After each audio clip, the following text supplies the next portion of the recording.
Hey everyone, welcome to my YouTube channel. In this video I am going to show you how I'm drawing a small D9 A5 size Batman drawing. I will show you what goes on the paper and of course what I'm thinking. You also have an audio comment in this video. I hope you guys enjoy what you see, and if you like what you see, please let me know. If you would see something different, please let me know. You can always leave a comment, and if you like what you see, obviously subscribe to my channel. And maybe you guys are interested to see how I would draw your favorite characters. If you have any ideas, please leave a comment, and don't forget to follow me on Instagram and on Facebook as well. You'll find the channels at the end of the video as well. See you soon, enjoy the video, and please subscribe, send it to your friends as well. Mwah. So, as you can see, I'm starting with Batman's head, and I'm trying to keep it as loose as possible, but still, add all the details that are necessary for me in order to, have a point of orientation for the inks. I'm sorry for the shaky camera in the first few seconds or minutes. However, I'm now finding the right pose for Batman. And since it's a very small pinup, I'm trying to make it as dynamic as possible. And as you can see, this isn't the traditional Batman that you know from the movies or the usual comic books. It's the Victorian Batman from Batman by Gaslight.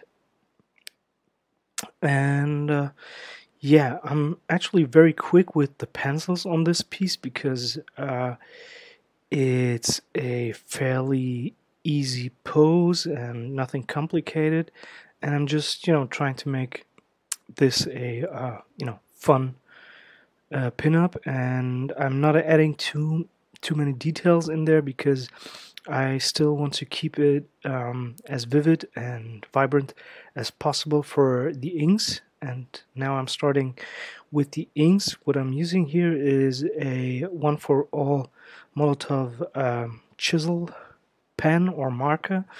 What I like about this marker is that it's you can use the chisel tip to do very detailed lines, but you can also make very broad strokes, and sometimes the strokes have some sort of texture to it. And I'm starting with black spotting here, which means I'm taking all the bigger black areas that I am going to be using as shadows or shading in the final piece. And I'm trying to figure out those before I start with the details, because if you start with the details first, you may sometimes end up adding too many details. So that's how I usually do it. Always remember that my approach isn't always the right one. So this is just how I would do it. And as you can see, I'm starting to flesh this drawing out a little bit, adding all the necessary black areas into the drawing. And by working with the big chisel pen, the marker, I'm also avoiding too many details or too many areas where I would usually add way more details. I'm just basically just using broad strokes in order to get a more graphic kind of feeling. And then I'm using another marker to add some of the details and go into areas that I wouldn't be able to use the chisel pen for.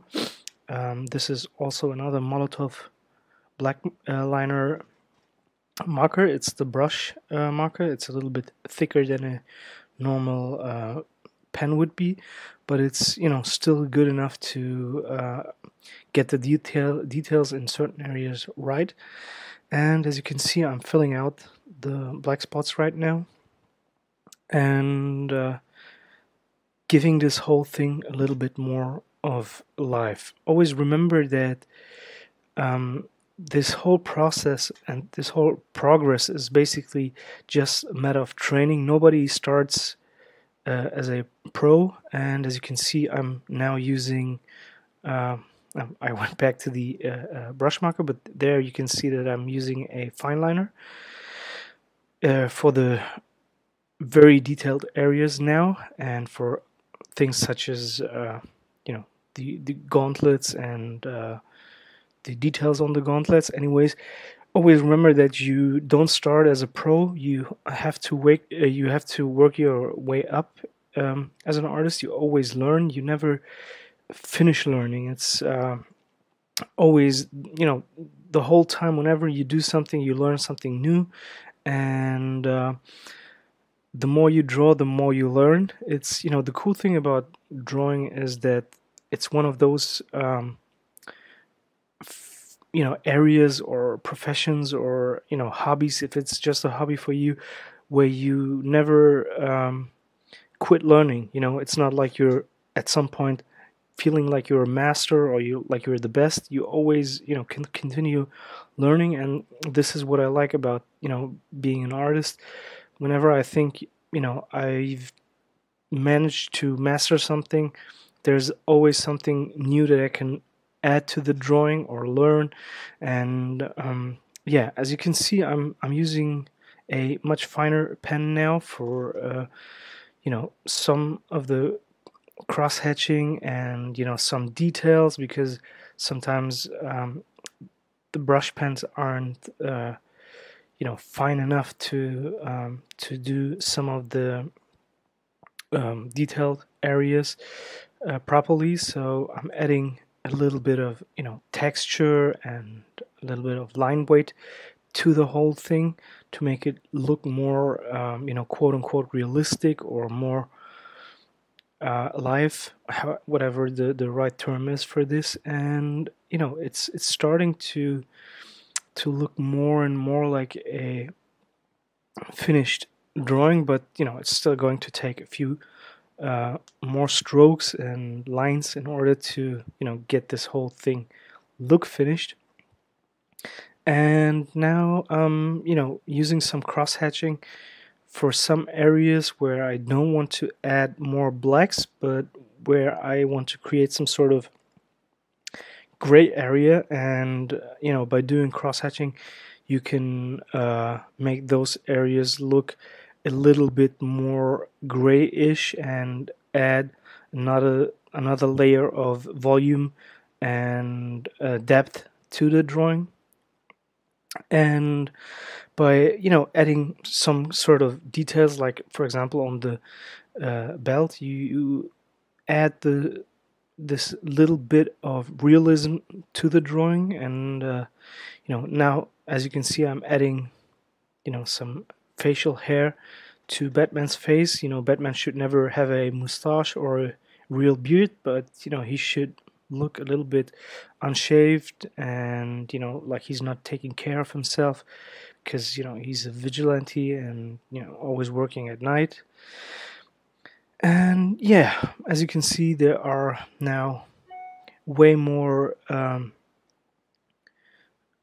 gray tones, or, you know, gray areas through the to the cross hatching that I, you know, did on his you know, cape and his costume. Now I am adding some speed lines into the background, and I'm adding those because, you know, by drawing speed lines, you can always convey some sort of dynamic speed and movement into the drawing without having to, you know, actually add something that's not in there. So yeah, and you know, the drawing is almost finished, and I'm adding more lines, speed lines and details here and there, in order to make the drawing look more finished. So now I'm erasing the pencil lines and adding some details on his belt and his cape to make it look more convincing. Yeah, and now I'm using my whiteout pen from Molotov. It's the one for all Molotov pen that I'm using, and I'm using that in order to push some areas a little bit more to the front of the drawing, or to emphasize them a little bit more. I'm sorry, sometimes my English isn't perfect, but I'm trying to emphasize certain areas and add some, a little bit of depth to the drawing by using the white out, and it also highlights the contrast a little bit more when you use white out. And here I am again using the chisel marker, and what I'm doing here is I'm adding some texture to the movement and to the speed lines, and thus make it look a little bit more dynamic. And now I'm using a brush pen and splatter some ink on the illustration to make it look like there is debris flying towards Batman, or maybe it's just dust or whatever. And the first one was in black color, the second one is white ink, and I'm using that white ink in order to just not have it have the stuff look as if it's flying past him, but also maybe in front of him. And now I'm using a whiteout pen for more details, for example the facial hair, by adding some facial hair to his face that is white. It looks a little bit more real. And yeah, and this is basically what I'm doing here, and that's it. Thank you for watching. See you soon, guys. Bye bye.